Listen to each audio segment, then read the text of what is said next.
দেখতে কিছুটা গুইসাপের মতো, অনেকেই আবার গা গুলানো চোখে তাকায় এই প্রাণীটির দিকে।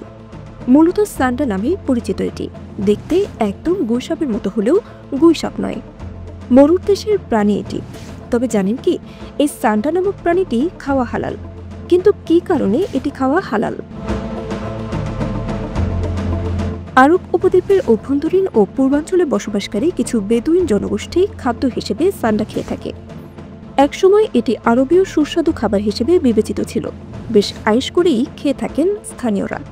কেউ বিরিয়ানি রান্না করে খায়, কেউ বা এর তেল আয়ুর্বেদিক চিকিৎসায় ব্যবহার করে থাকেন। সান্ডা মূলত আরব দেশের পুরুষ মানুষদের প্রিয় খাবার। বিশেষ করে আরবের শেখরা এটি মজা করে খেয়ে থাকেন এবং বিশ্বাস করেন এটি তাদের শারীরিক শক্তির অন্যতম উৎস। যৌনশক্তি বৃদ্ধির জন্য অনেকেই আবার সান্ডার তেল ব্যবহার করে থাকেন। সান্ডা খাওয়া নিয়ে অনেক মতবিরোধ রয়েছে, তবে সান্ডা খাওয়া নিরাপদ, কেননা এটি মূলত তৃণভোজী।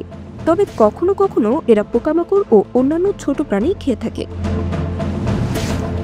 লিপিবদ্ধ আছে যে যখন বেদুইনরা মহানবী মুহাম্মদ সাল্লাল্লাহু আলাইহি ওয়াসাল্লামের সামনে একটি দব বা সান্ডার কাছাকাছি একটি প্রাণী রান্না করে এনেছিল, তখন তিনি এটি খাননি, কিন্তু অন্যদের খেতে নিষেধ করেননি। তাই সাহাবী খালিদ বিন ওয়ালিদ এটি খেয়ে ফেলেছিলেন। এই কারণে ইসলামিক দৃষ্টিকোণ থেকে প্রাণীটি খেতে নিরুৎসাহিত করা হয়, অর্থাৎ এটি মাকরুহ ধরা হয়।